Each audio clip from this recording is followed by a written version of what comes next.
ہمارے گھر میں ایک پرانی گونگی ملازمہ تھی، لیکن وہ اتنی خوبصورت تھی کہ اسے دیکھنے کے بعد یقین کرنا مشکل تھا کہ وہ کوئی ملازمہ ہوگی۔ میں جب سے شادی کر کے اس گھر میں آئی تھی وہ وہیں تھی۔ اس کا نام شبنم تھا۔ وہ بس روبوٹ کی طرح صرف اپنے کام سے کام رکھتی تھی۔ میں نے اسے کبھی گھر سے باہر جاتے ہوئے نہیں دیکھا۔ ایک رات میں نے اپنے شوہر آصف سے شبنم کے بارے میں پوچھا تو آصف نے بتایا شبنم ایک یتیم لڑکی تھی، اس کے والدین اسے اس گھر میں لے کر آئے تھے اور پھر آصف کے والدین کی موت کے بعد وہ ان کے ساتھ ہی رہنے لگی تھی۔ لیکن مجھے وہ کچھ عجیب سے لگتی تھی۔ ایسا لگتا تھا جیسا اس کی آنکھوں میں کوئی بہت بڑا راز چھپا ہو یا وہ کچھ چھپانے کی کوشش کر رہی ہو۔ یہ اس دن کی بات ہے جب میں بازار شاپنگ کرنے گئی تھی، اور جب واپس اپنے کمرے میں آئی تو ایک عجیب چیز میں نے دیکھی۔ شبنم کے کان کی بالی میرے کمرے میں میرے بیڈ پر پڑی ہوئی تھی، جبکہ شبنم کبھی ہمارے کمرے میں نہیں آتی تھی، اور اس کمرے کی صفائی بھی میں خود ہی کرتی تھی۔ اس کمرے کی ایک چابی میرے پاس تھی تو دوسرے میرے شوہر آصف کے پاس۔ تو پھر اس واقعے کو میں اگر بھول بھی جاتی تب بھی آگے جو ہوا تھا اسے بھول پانا مشکل تھا۔ اگلے دن میں نے اپنے بیڈ پر بھورے رنگ کے کچھ بال دیکھے۔ وہ بال میرے نہیں تھے کیونکہ میرے بالوں کا رنگ سیاہ تھا۔ یہ بال شبنم کے ہی تھے۔ تو کیا وہ میرے بیڈ روم میں آتی رہتی ہے اور میرے بیڈ پر سوتی ہے؟ لیکن اس کے پاس چابی کہاں سے آئی؟ میں بہت الجھی ہوئی تھی۔ کچھ تو غلط تھا، کوئی ایسی بات جو میں نہیں جانتی تھی۔ اور پھر وہ ہوا جس کے بارے میں نے کبھی خواب میں بھی نہیں سوچا تھا۔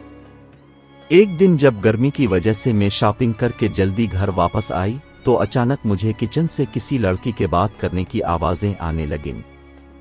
اس گھر میں میرے اور شبنم کے علاوہ کوئی لڑکی نہیں تھی اور شبنم بات نہیں کر سکتی تھی۔ تو پھر جیسے ہی میں کچن کے دروازے پر پہنچی تو میں نے دیکھا شبنم کسی سے کال پہ بات کر رہی ہے۔ مجھے صدمہ لگا یہ جان کر کہ شبنم گونگی نہیں تھی، تو اتنے سال تک وہ گونگے پن کا ڈرامہ کیوں کر رہی تھی؟ جب رات کو آصف آیا تو میں نے اس کو ساری بات بتائی، لیکن آصف نے میری بات کو ایک غلط فہمی کہا۔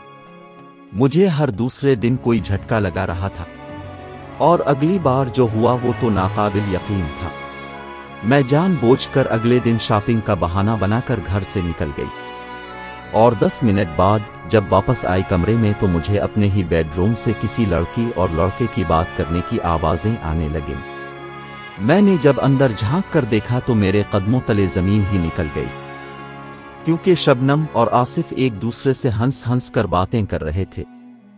اس کا مطلب آصف یہ بات جانتا تھا کہ شبنم بول سکتی ہے، اور لیکن میں جانتی تھی اصل بات یہ نہیں تھی۔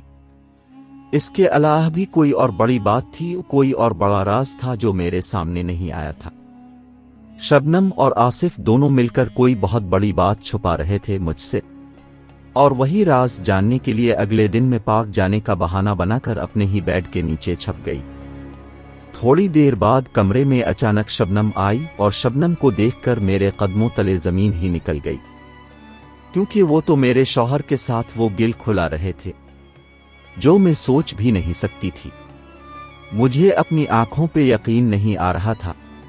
میں خود کو کوس رہی تھی کہ اتنا سال میں کیوں نہ حقیقت جان سکی۔ ان دونوں کی حقیقت اب میرے سامنے عیاں ہو چکی تھی۔ میں نے انہیں رنگے ہاتھوں پکڑ لیا تھا۔ کچھ پل کے لیے تو میں اپنا آپا کھو چکی تھی۔ مجھے اپنے شوہر کی وفا پہ پورا یقین تھا، لیکن وہ مجھے دھوکہ دے رہا تھا۔ میں گھر سے بھاگ جانا چاہتی تھی۔ میرے شوہر نے مجھے سمجھانے کی کوشش کرنے لگا۔